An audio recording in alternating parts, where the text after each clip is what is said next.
Inequality பொறுத்த வரைக்கும் greater தன்னா மேலே எழுதணும், லெஸ்ஸுன்னா கீழே எழுதணும், ஈக்குவல் டுனா 2 கோடு போடணும். ஓகேங்களா? இப்போ இதில் வந்து என்னென்னா A greater than C equal to B. B வந்து லெஸ்ஸாக இருக்குது, அதனால் அடுத்த ஸ்டேட்மெண்ட் வந்து என்னென்னா பி ஈக்குவல் டு ஐ. ஐலேருந்து வந்து என்னென்னா greater than or equal to H. Greater தென்னா மேலே எழுதணும் ஹச்.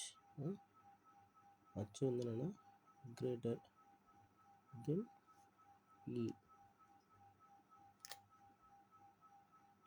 அடுத்த இது வந்து என்னென்னா இ ஈக்குவல் டு எஃப்.